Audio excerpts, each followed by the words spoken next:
All right, let's get rolling. Hope everybody had a good weekend, and let's jump in.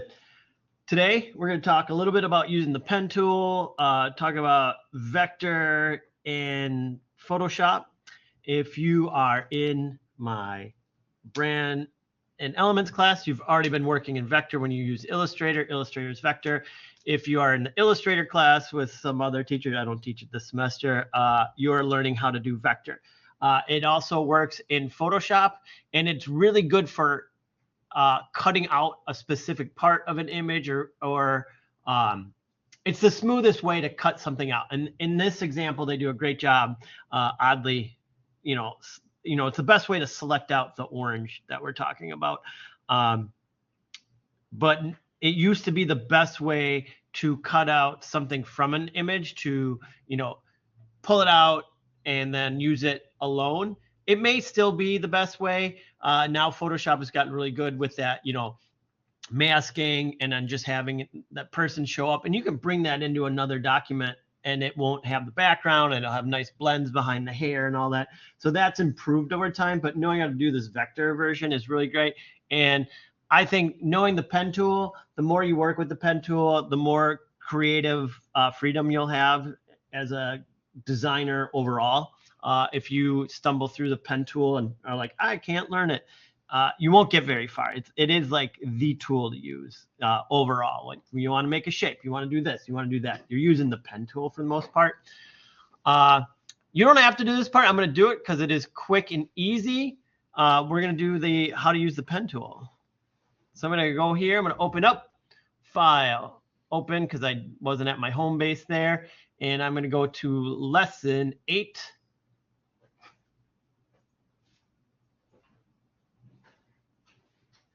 And we'll do the practice.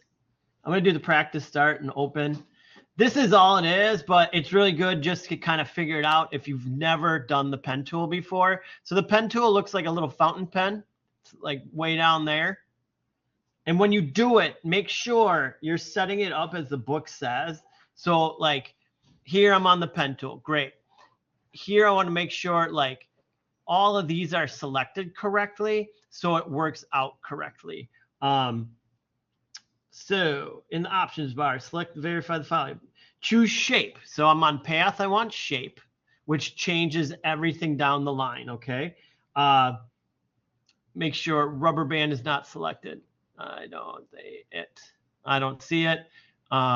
They may have removed some stuff, every once in a while they remove stuff. So in the path option menu, I don't see it. All right, we're good. The rubber band does something weird, so don't worry about it. Make sure auto add delete is turned on. Auto add delete is over here. Oh, here, options. Rubber band, there it is. So make sure like that's not selected.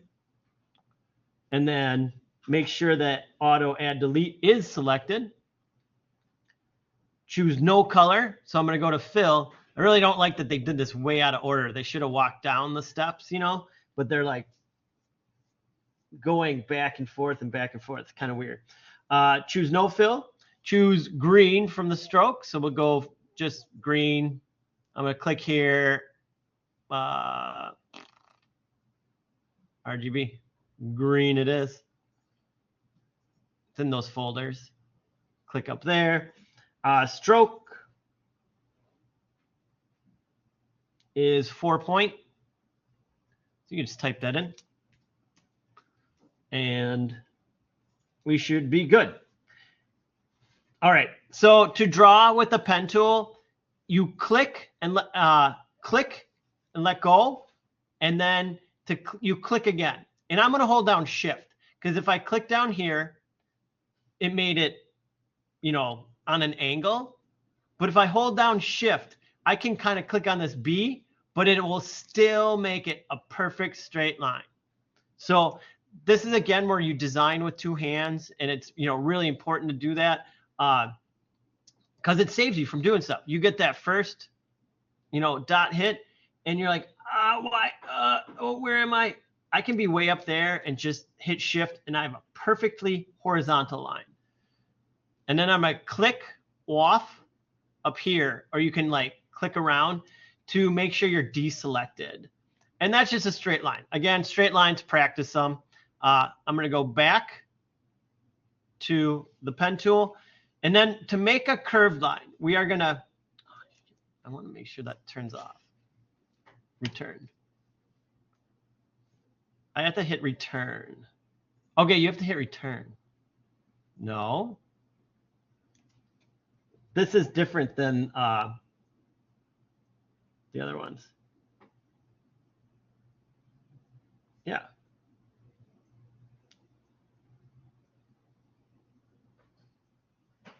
Okay, let's go to layers. All right. Okay, so I made a new layer. So to get around that, when it sticks to you, like it wasn't letting me go, you can create a new layer, click off, click on. That's the only pain in the butt part about Photoshop and using the vector is it doesn't like to let go. I don't do it enough, or I do one thing. I usually don't ever do many vectors. Go see it like right there. It wants to reattach to that one. So just click a new layer. And then I'm going to go for curves. I clicked here. I'm going to click here, but I'm going to click and drag to this point. So I'm going to click and drag, and that's how you create a curve. And this is called a Bezier curve. This is infinitely scalable. It doesn't pixelate. It looks pixelated here, but it would infinitely scale. If you zoom in, it will always be a perfect curve. It won't fall apart on you. And that's why we're doing that. And it makes selecting, you know, you can be very precise with your selections. Then I'm going to go again and just click and then pull to that center point again. And then click. And that's how you get the curve. So Bezier curves are all about, I'm going to make a new layer, is clicking and then click and pulling, click and pulling, click and pulling. And you can go and like, you get really used to this and like, you can follow shapes really well. It can be a lot or a little. Close that off. I'm just going to delete that though, because we don't need it. So practice it. It's like, it's a very interesting tool. And I have to say this across the board. It's very kind of confusing in the beginning, but what will happen is it'll click. You'll be like practicing, trying to do stuff. And then all of a sudden you'll be like, oh, now I get it. I think it happens to nearly everybody in using the pen tool. They're like, if you have like, of course, this is for people who haven't used it or are very new to it. It's like, oh, I'm always struggling. And then one day you'll be like, oh my gosh, this is now I'm getting it. Like I get how to do it. And you'll be able to just freeform stuff all day. So it's a little bit weird with this like click and drag. Then how do I make sure my curve is perfect and you know all this other stuff?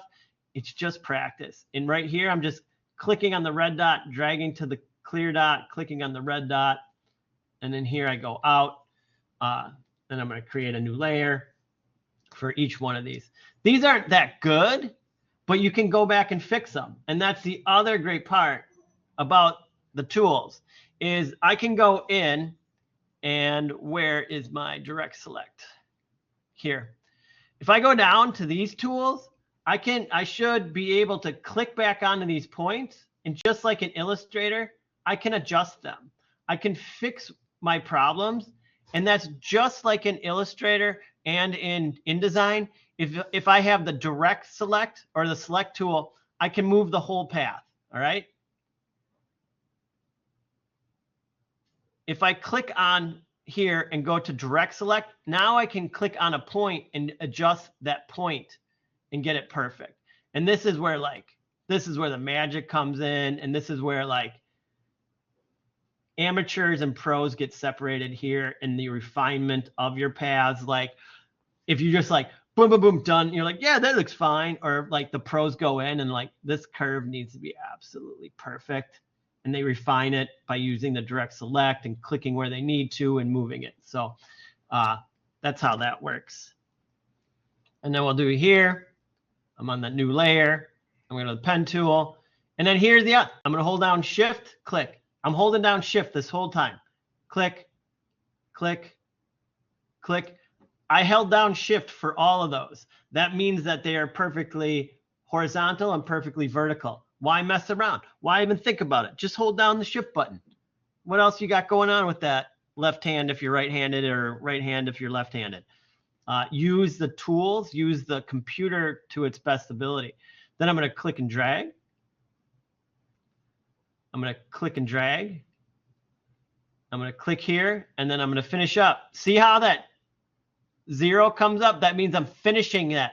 I went from lines to a shape. If you're in my elements class, we learned all about lines and shape and points and forms and stuff. And I'm just going to get that to be perfect. Look at that. So that's the primer on how to use the pen tool. That's it. You know, like, try it out. Give it a shot. Start practicing. Turn this in. Maybe I'll give you a little extra credit. It's not required. But yeah, I'll give you a little extra something if you do that. Let's open up the other file, which is this one. Nope, this one. And it's a bunch of oranges. Now, again, they're helping us out a lot. Here's the other thing. Now, when we start this one, we want to turn off. We're changing how we're going to use the path. So make sure you don't just like start the next project and keep that green line on. We don't want the green line on. We want to change it. So, we want to change. If I'm on the pen tool, I don't want a shape. I want a path now. I'm creating a path that will turn into a selection, which will allow me to adjust the image in just a section of this.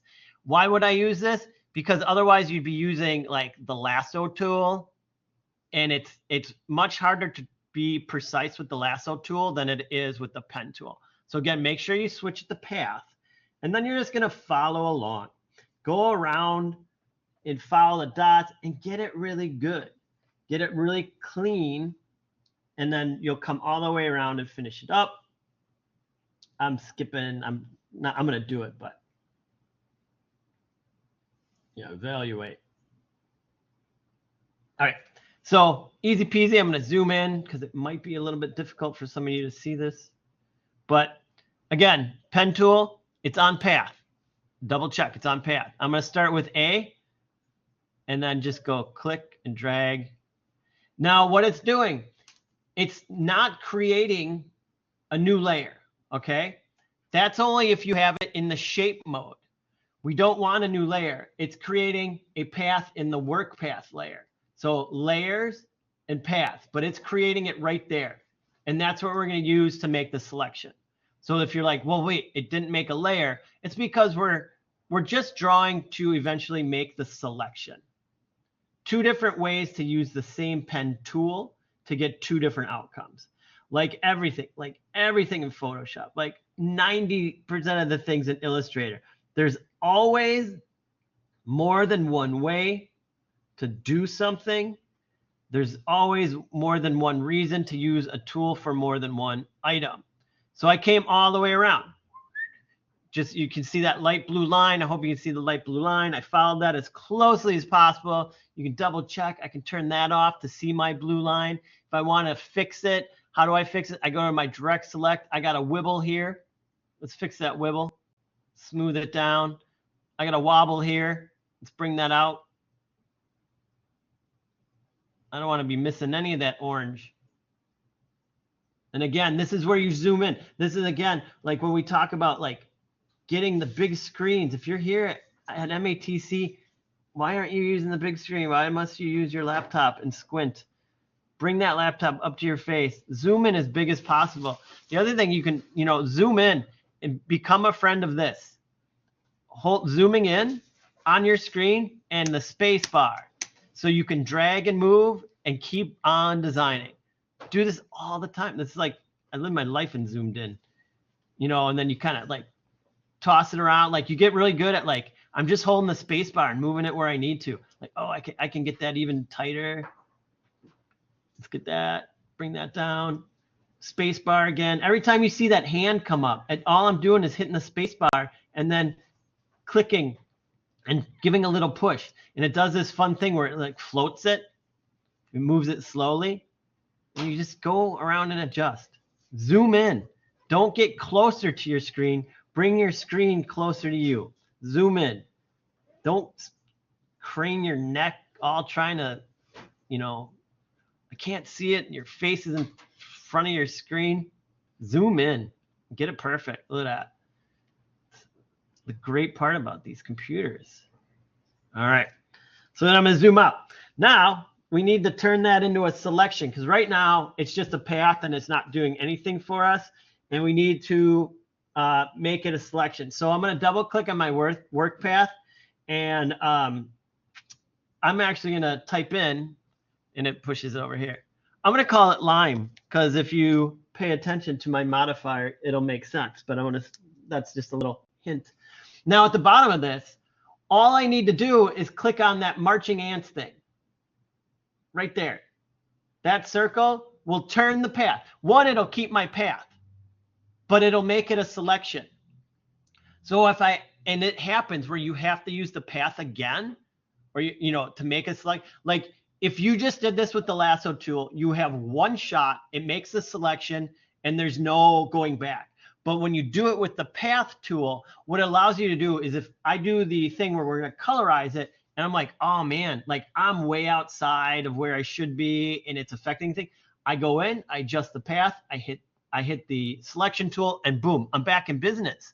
I don't have to start over. So the path is keeping you from starting over unless you infinitely adjust what you need to do. And that's the awesome part about a path over just using a selection tool like the lasso or something like that, because that's like a one-shot deal, one and you're done. So let's do an adjustment. In the layers panel, we're going to go back to layers, hide the path guide. I already did that. And then we're going to select the background layer.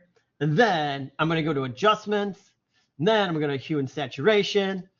And then we're going to play. And I'm going to hit colorize. I believe we have to hit colorize. See what they tell us to do.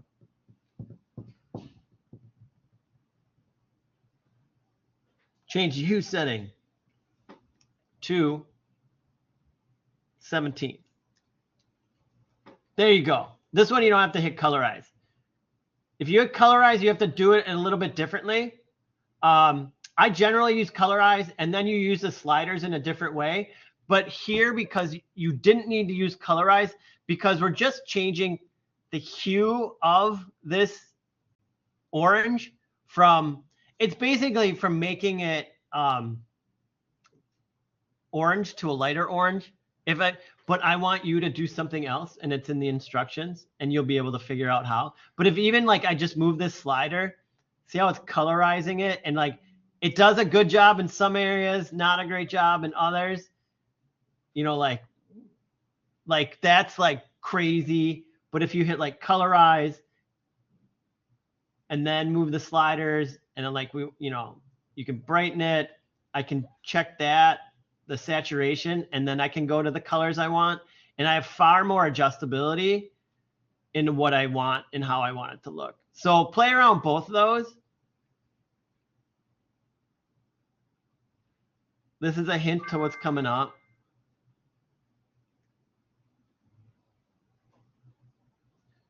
And a lot of it, it's looking cool. And then I'm gonna erase that out. This is like hint. All right, but I'll go back to what the book says and leave it a lemon. The good part about that one is that it didn't discolor this little rind part, which is kind of good. It's just a little bit blown out for me. But again, as we talk in Photoshop, you have to start looking around in life and really like, does my image look real? What do I know of like when I look at images? And you can use image references and like, a lemon is yellow. Well, yeah, but how yellow? What kind of yellow? What kind of like, what are we getting, moving at? What are we doing? What are we adjusting? So that's the stuff you got to start thinking about when you do Photoshop adjustments. So there it is, quick and dirty. So I'll show you what you can go back and adjust that, like I was talking about. Like here, I might adjust this. Like if I can go back into that path and make that better, like where that glow is, I should move my path up. and then just one shot redo. Move my path up here so I don't have that glow there. Anywhere there's a glow, I should fix that. And that's the super refinements you do as a professional designer. Like, you don't let that stuff go. That's the stuff then you hear me talk about and call out and be like, why is there a glow on that? There shouldn't be a glow. Get rid of the glow. Okay, well, you know what? If I'm talking the talk, let's do it. I'm going to turn that off. Go to paths, click on that path. And this is as easy as it is. It's like, all right, I'm going to go to my direct select, click on that path, and I'm just going to bring it out. I had it down here. Let's bring it out.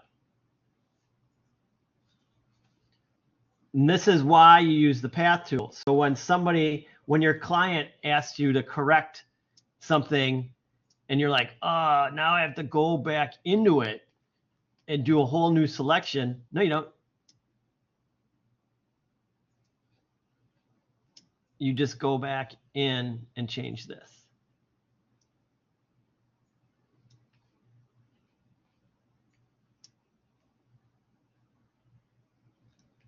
Because it's not about rushing the process. It's about getting it perfect.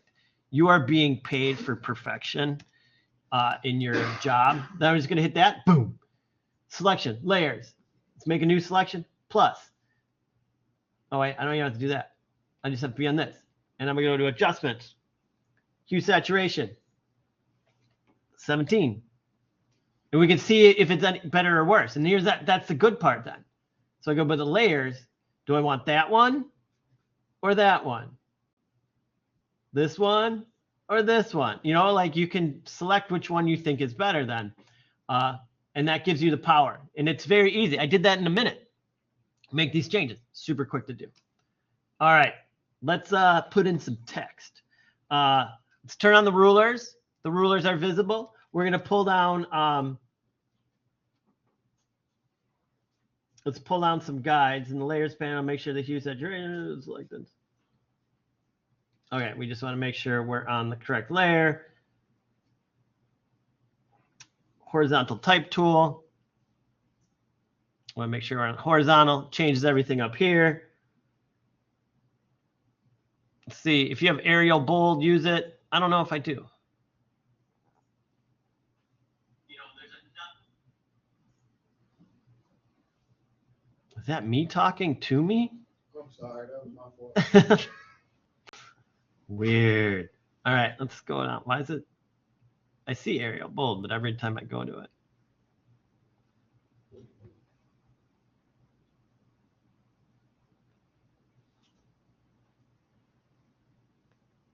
Arial bold. All right. Arial bold. Font size 55. Remember, when you hit 55, make sure you hit enter or it doesn't go through. Click on the right align. That is the right one with a straight line or left align, center align, right align. When you look at these, it's just like your hands. Left, center, right. Left, center, right. I want right align. And we want the color to be white. I'm just going to crank that over there, hit OK. I'm going to hide this for now so we can see my whole bar. Oh,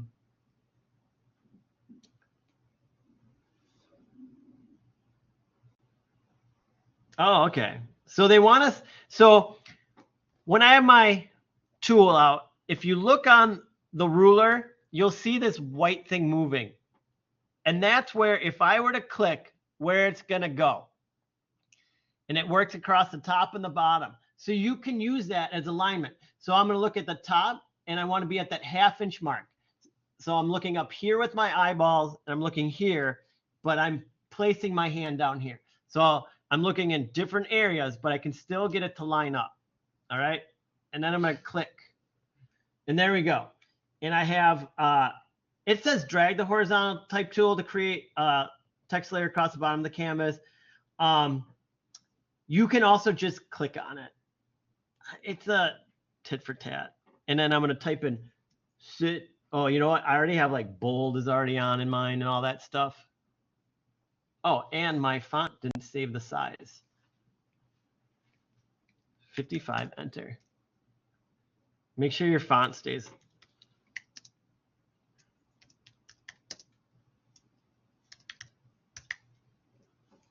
All right, so you type in citrus lane font. We're gonna do a bunch of, like playing around here. So I'm gonna go to window or type, nope, window, character. And you're gonna adjust the characters. So they're like, oh, now make it -25. Boom, make it -25. The font are like the tracking and kerning comes in, makes the text tighter. This was already turned on mine. If it wasn't, you turn that on. So it goes from sentence case to full all caps. Great, just, kind of play with those, know where the character is, how to use those. We'll start using those more and more in some of the other classes. Now we're gonna do something. There's preset shapes. Again, so this is above what I would normally do. I think if I was going to add, so we're adding a shape. We're adding a vector shape to this. It's a little flower, and they're preset. And so what we don't want to do in designer life is necessarily use preset shapes developed by the company that makes the product I use, because anybody can use that preset shape. So we're adding in a flower. So I'm going to go to shapes, and we're going to go to flowers, and they have all these flowers. But if it were me designing, I would design the flower myself. You know what I mean? Like, you're the designer. Why would you use a default design that the company that you pay, does? Like, anybody can use it. So there's like, it's not plagiarism, but like anybody could do it, so why use it? So what I'm gonna do is I'm gonna click and drag on that lowest right flower and click and drag it here, and then resize it. And I'm gonna resize it to, how big do they want it? 1.5 tall. And I'm just looking at that marker down below, and there I am. I am not done with this yet because it's not set up right. It's got a green outline, and I don't want a green outline. So we're going to go back to layers. They say go to layers. I'm on the shape 42.1. We can double click on that. I'm going to change it to flower. Hit return. And then I'm going to click on my flower. Oh, you know what I have? I got to teach you about that. I am on my flower. Something to know about. This is above and beyond. I do this all the time. So we talked about knowing when and when not to use the auto select. Once you start like doing more layers, you're going to have to like turn off auto select because you can't differentiate different parts. The other thing is this show transform controls and show layer bounds when hover. I turn these on and off as I need to. So show transform controls puts that on. Well, I'm going to zoom back out because I'll go to layers and then you'll see what I mean. So I'm on that layer. If I click on like this layer, it shows the bounding box. Anything I click on, it's going to show the bounding box for that layer. I may not always want that because here I find it distracting. So I'm going to go up and then quickly say, I don't want to see either one of these. And it takes it off and just lets me see the artwork. So I can concentrate on looking at the artwork and not seeing those blue layer lines. So it's something that I go in and change a lot. And it's all the time. So it's a little gear. And actually this show layer bounds on hover, I've found to be fairly irritating. So like when I go across, it's saying like, oh, here, you're not selecting a layer, but this is a layer that you would be selecting. This would be the layer. You may find this as a treat, but the more you start overlapping, then you start getting weird things happening. And like every time you move little moves, it shows that. I don't prefer that, but you're allowed to set this how you want it for your build, your design ideas. So just another thing, like I turn off show. I always keep show layer bounds on hover off, and show transform controls I will turn on and turn off as I need them. So because I don't need them on this one, I'm turning it off. I'm going to flower, and then I'm going to go to the pen tool, and we should be able to colorize it correctly. Well, I'm going to go to the path selection tool, not the pen tool. The pen tool, not right. Go to the select tool, and then up here, if I go to fill and I pick a color, yellow, it filled it. I'm not done because there's a stroke on it. We want nothing for the stroke. There we go. We added a little vector graphic to it, and we're done. That's really it for this one. But the big one is knowing that path tool and why it's so important to use it. Read my modifier here on how to do the modifier. All right, let's get to the other lessons that we're going to talk about. I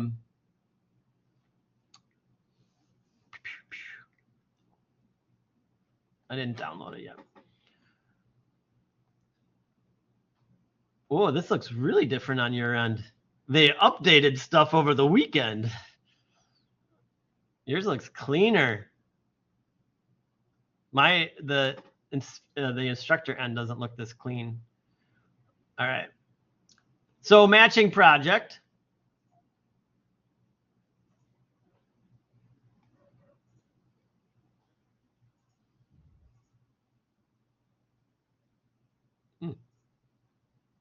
Oh, I know why. Okay.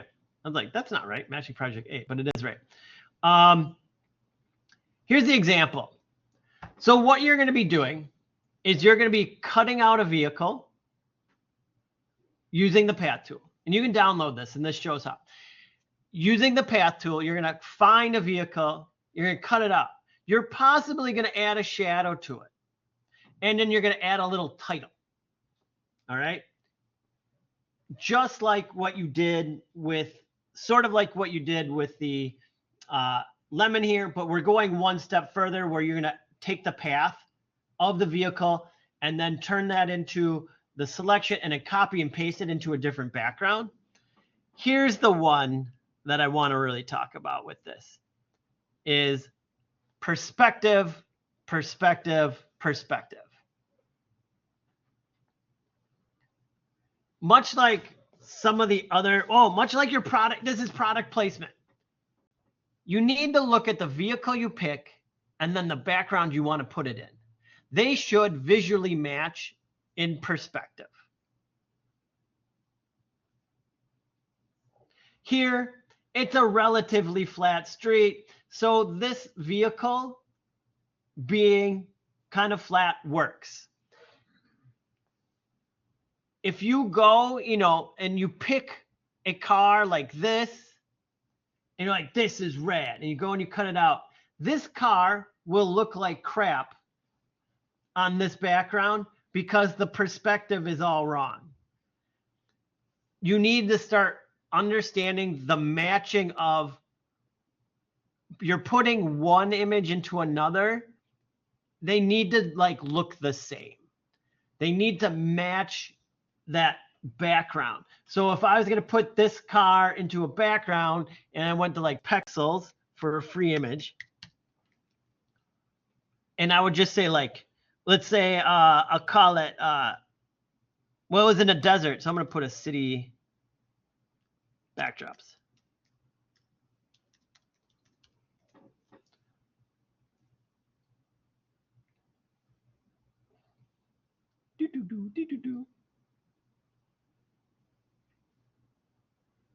Why did it not like backdrops?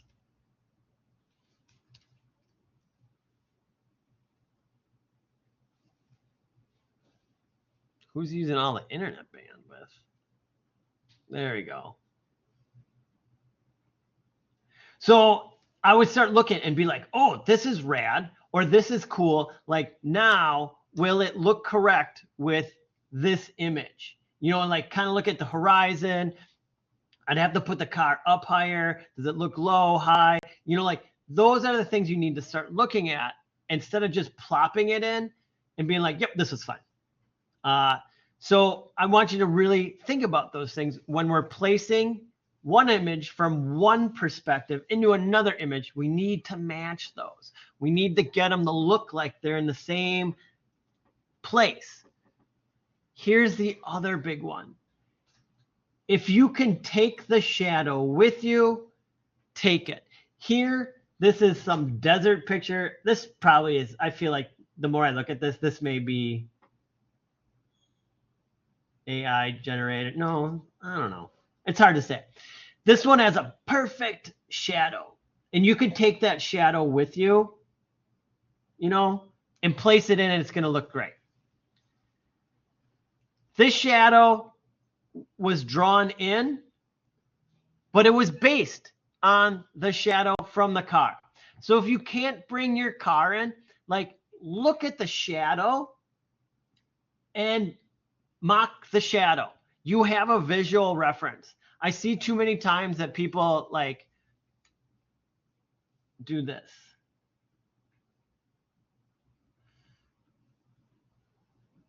All right, here's my vehicle. I'm going to move this up.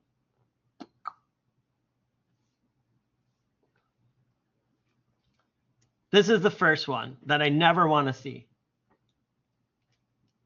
I kind of was like hoping I could joke about this, but like, and be like, if anybody does this, you failed the class, is to go over and be like, oh, the car needs a shadow. And I'm going to go, and in here, I'm going to go to drop shadow. And then like, put it like, yeah. Cool. There's my shadow. That totally looks like a shadow. That doesn't look like anything. That's like the worst thing you could do. What is it doing? Like, drop shadows are not shadows. Never, ever, ever, ever count that as a drop shadow, okay? Oh, I'm going to fix this because we were talking about it. Why is that car straight? So we're going to do one, and then I'm going to, oh, see now here, I want to show my controls so I can see it. It's got to be going up. It's going uphill. And then the shadow is going to be below the truck. The light's coming from over there. All you really just like, you can, this is like painting. That's all it is painting. You pick a big brush, big fat brush, and you go in, you can even draw a shape. I'll show you. You can like do a brush and like, it's going to be from here to here.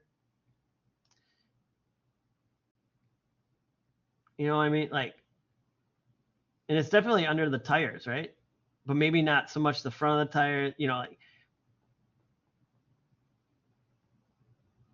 and it's going past. And then this is also now just a huge black mass. Does it need to be the black mass? Like, look at, you know, when we look at our images here, does it need to be a big black mass, or can I lighten it? And so then I'll just lighten it up. Let's go, you know, let's go to like 50. You know, I'm looking at it. I'm like, oh, there, that looks good. You go darker, and I'm going to play with these and see if one of them makes it like look better. Is it more see-through? I always do like when the shadows like kind of make, you know, it doesn't look chalky. Not a huge difference happening.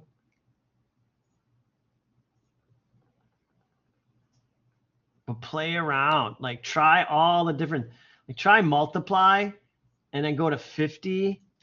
And then if you duplicate that layer, what does it do? Does it help it? You know, but you know, we can see under the car, but it's still dark under the car. But what if I just took my eraser on that shadow layer and made the eraser smaller because it's ginormous? And I'll have to go on both, but I'm just gonna like knock out right behind there, like I'm seeing by the curb. See that? Just letting a little light through, maybe, you know, do it back here.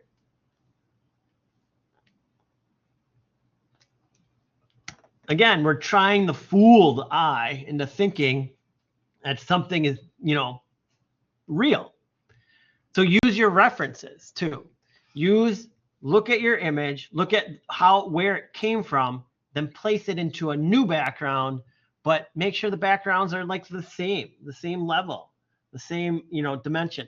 I don't want you to also like, it's not about distorting the vehicle to get it to fit like, oh, because we do this too, edit. This isn't what I want. Distort and be like, oh no, why'd it go there? I'm gonna delete that path. Layer, all right. Like that's scaling. Edit, transform, distort. Like some, people are like, oh, I'm trying to make it seem like it's driving away from me. There, now it's driving up onto the curb. Well, there's no back end of the vehicle, so this doesn't work. You know what I mean? Like trying to add perspective to a flat image doesn't work. And it's just like trying to flatten a 3/4 perspective. We just use it as is and then place it into something cool.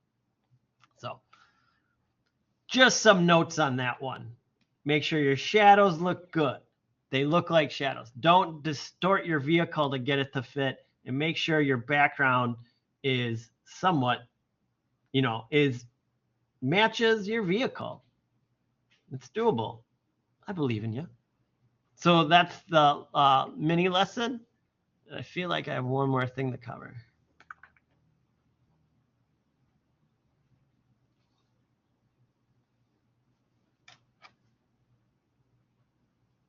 Object removal time.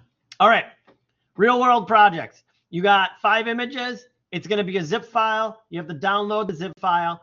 And in the zip file, you'll find 5 images, and they have X's. I want you to remove the objects that have red X's. The red X's are on a different layer. Let me open up this. So for instance, remove these 4 T-mugs. This is where all your knowledge so far comes into play. How can I remove these? I will do the first one. If you're so inclined, you could be like this. I will do this.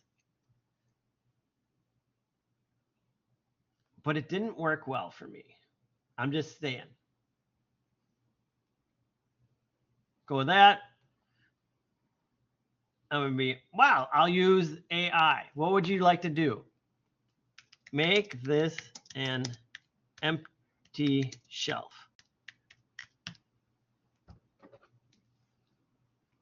I am agreeing to their terms. And the first time I did this, it was like, what are you talking about? And it hated my command. And I was like, remove the mugs or something like that. And it did not like that. Here, the next time it gave me something like a big slab of wood. It didn't make sense. But I want the cups removed. And it is fairly easy on this one. They get harder and weirder things.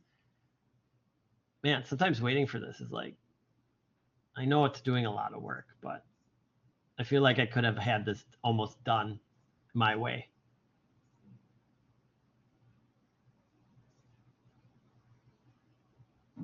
Oh my God. Now I feel like I could have had it done.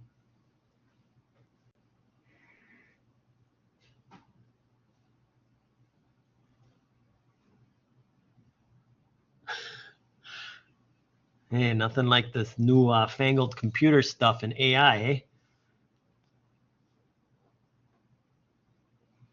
Oh my God.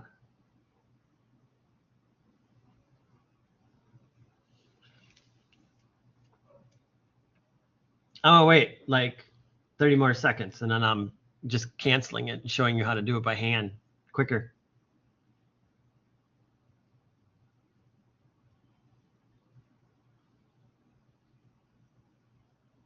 Yeah. Oh, cancel. Let's try one more time. Is it going to be quicker?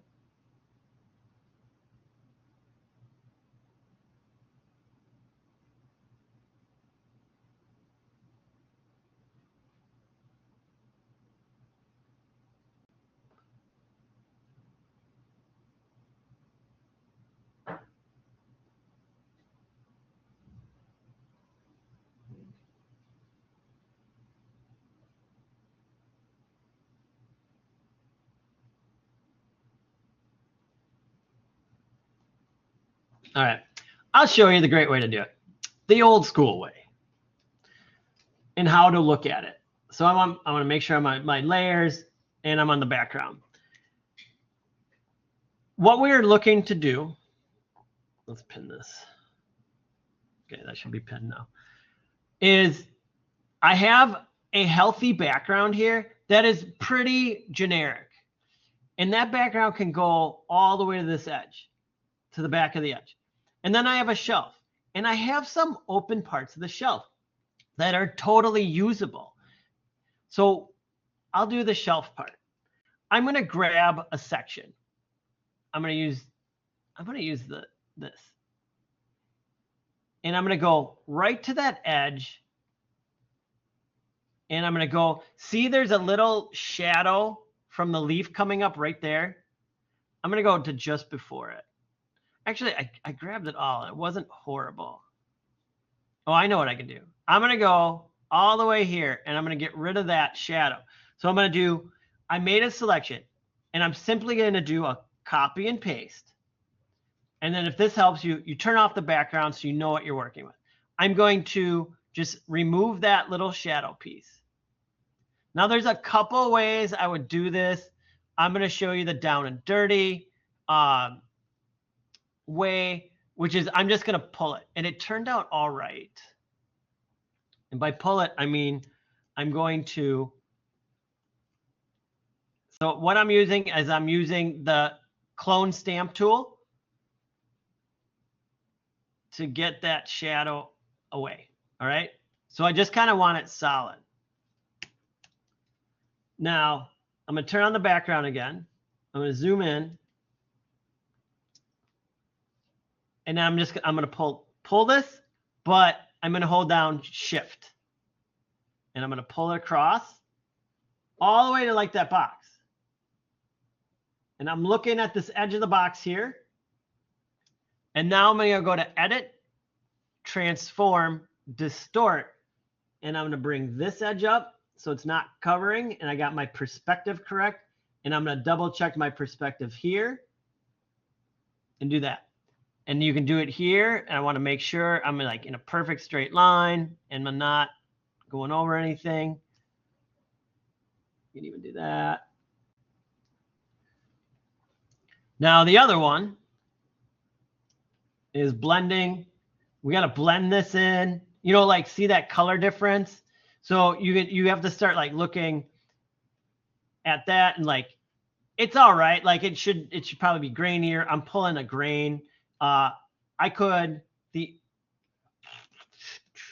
other way, let's do it. I'm going to undo that. My other way of doing this is to take this, because if I want that grain texture, and I'm just going to make a duplicate, slide this over. And sometimes I do stuff like I'll slide that over to make it twice as long. But now I got to turn this off. You see there's a dark because it goes from dark to lighter. I don't want that there. So I'm on that layer. I'm going to go to edit, transform, flip horizontal. And it put the dark edges at the back. Now I expanded this by double the size, which means I will get like a little bit better of a view of it. So anything you can help with working your image to get less distortion, better. And then I'm going to go to merge down.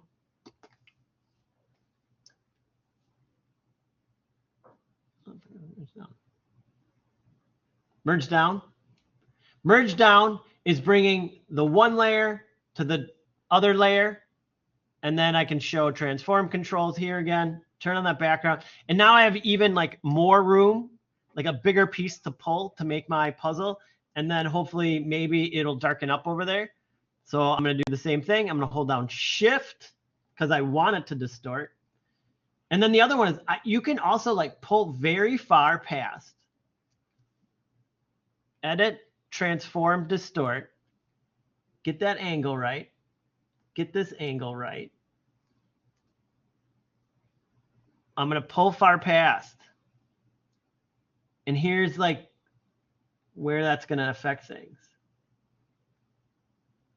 Then if I go to like layer, and you do eraser, your layer mask, reveal all, and I got white, which means I want to use black. I'm going to take a brush, I'm going to zoom in.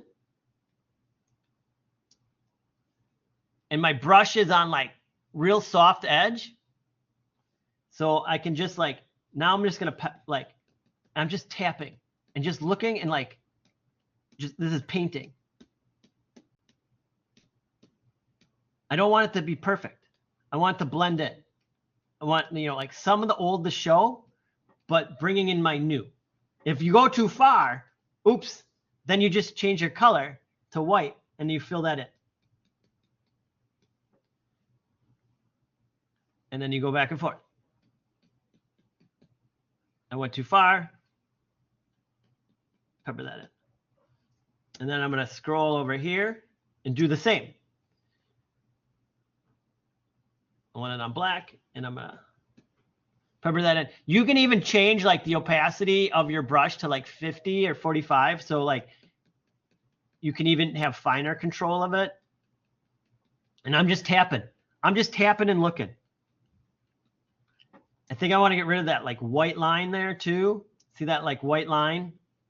That's a total giveaway. So I'm going to like make my brush small. And then I'll change this back to 100. Get rid of that.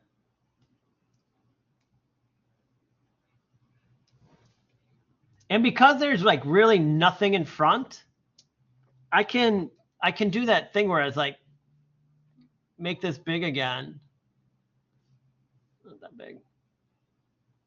Adjust my opacity to 50 or, you know, something. And just kind of like even take that front edge.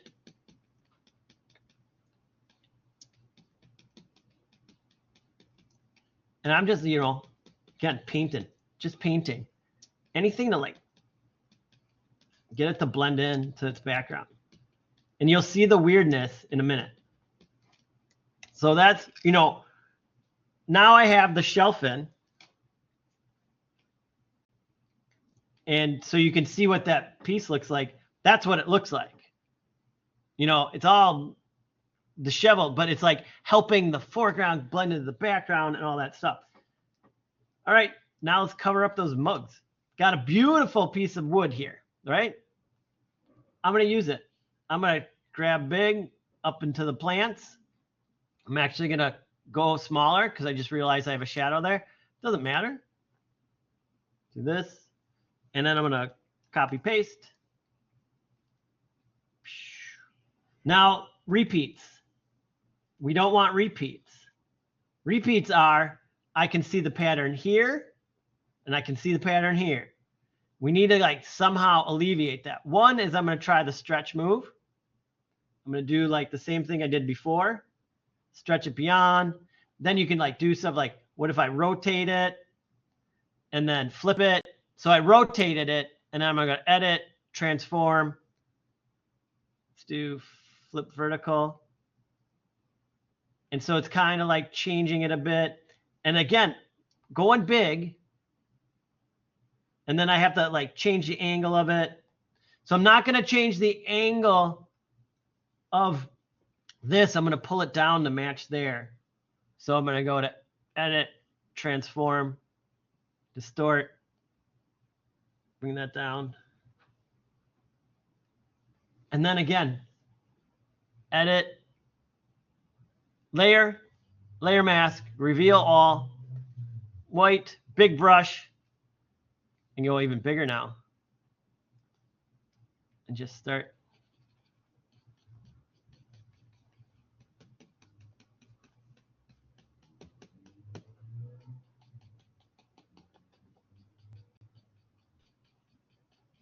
The box. And I'm just painting.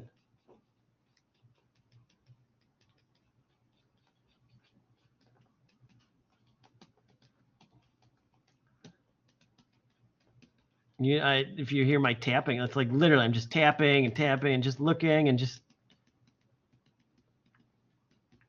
until everything I don't want goes away.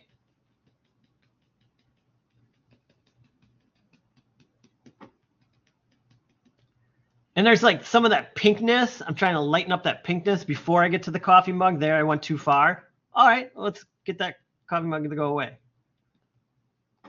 And there's some like weird highlight right there. You just go in. You just kind of keep tipping and tapping. You know, like blend it in. Some areas got a little too dark. Take them out. Zoom out.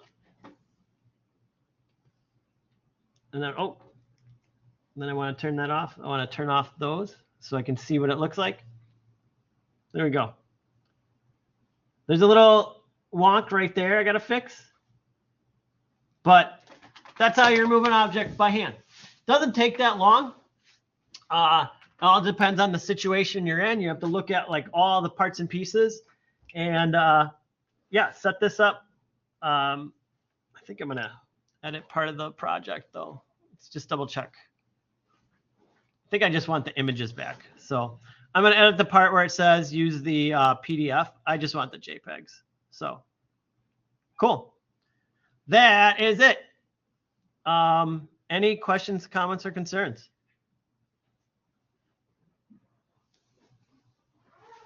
All right, cool. I will talk to you Thursday.